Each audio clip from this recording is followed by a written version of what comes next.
Updates coming in on India-Canada relationship. NSA Ajit Doval's meeting with Canadian counterpart Nathalie Drouin has marked a hard reset in these bilateral ties. After India's demand of concrete action against Khalistani terror networks, Canadian authorities have arrested N18G Doval, Khalistan referendum coordinator. He's been arrested on multiple firearms charges. He's a close associate of Gurpatwant Singh Pannu, already designated as a Khalistani terrorist by India.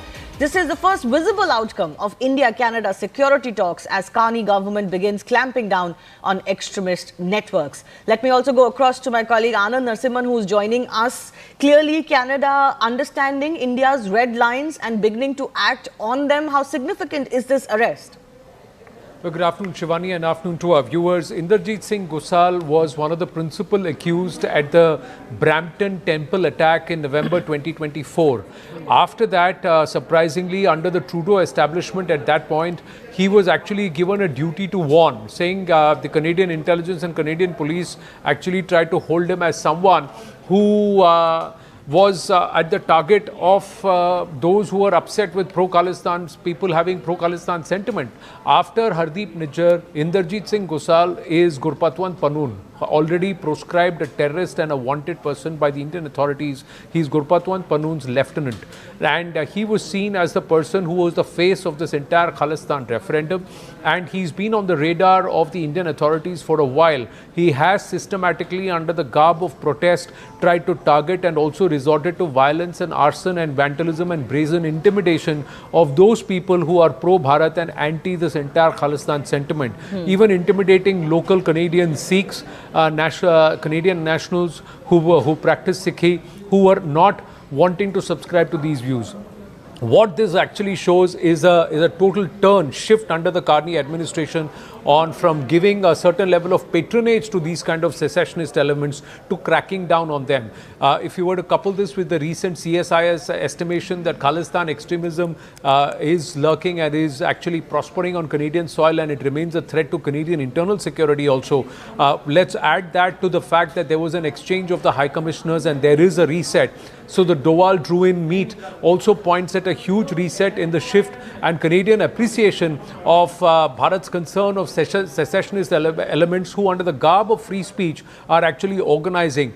And what has been submitted is a huge trail of money and also intelligence and also inputs which say that there is a weapons transaction and there is a effect of whatever is happening on Canadian soil on Bharat and on Bharatiya soil also. And N18G Doval is right at the center of all of it. And this means that if the authorities have not just detained him, Bharat will also watch closely whether he's let off after a detention or whether or not he is placed under arrest and he's prosecuted for his crimes, because he's also carrying and possession of firearms, which is violation of Canadian law also. And like I said, it also goes back to what happened on the 3rd and 4th of November in Brampton with the temple, where there was attack on Hindus, and also at the temple where there was arson and vandalism.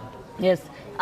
Importantly, what this is also marking is a reset in Indo-Canadian ties. This could also be very much a signal to, let's say, other Five Eyes countries, US, UK, because Khalistan has been one pain point in these relationships. We've seen US and Canada, even UK to a certain extent, become safe havens for Khalistanis. Well, it's open secret now that there is a CIA involvement. There were also those members of the deep state in the US who were backing these sentiments to try and create a pinprick or a toe prick for Bharat. And this kind of patronage and giving them a free access on Canadian soil or using Canada as a place to harbor these entities has been a long practiced norm. And even with, not just with Justin Trudeau, but Justin Trudeau's father also gave patronage to those accused in the bombing of the Kanishka aircraft and the Kanishka bombings. And from there on, the involvement of the CIA has been questioned. Gurpatwant Pannu was seen allegedly with FBI or ex-FBI officials giving him security and cover. He was given free access and free passage into all of these Five Eyes nations, including Australia, UK and Canada. So these concerns have been there for for Bharat and Bharat has raised it. But right now it is directly raising it with Canada and telling the Canadians that if you harbor these kind of entities, it's also bad for Canadian internal security, because there are a lot of Canadian nationals who practice Sikhi who don't subscribe to this, but they have been subjected to this kind of intimidation. And this lot is not only running a fake immigrations racket, they are also into drug trafficking, sex trafficking, human trafficking, and these are all huge concerns. The recent bust of fentanyl that happened, and the Trump administration itself saying that most of this fentanyl is being routed via Canada into the US, and the logistics was coming from these entities who had links with secessionist elements, and they were the ones who were running the logistics via their trucks. So it also spills down to trouble for Canada internally if they allow these to prosper. And not just the Khalistanis, the influence of the ISI, presence of Chinese entities, presence of the LTT and them regrouping, that's a huge alarm bell that the Sri Lankans have raised, and they have also raised this concern. So all of this puts Canada in a bad light, and I think the Carney administration has wisened up to it and is listening to reason when it is coming from someone like Ajit Doval. All right, Anand, appreciate you breaking this down for us. Thanks a lot for joining us.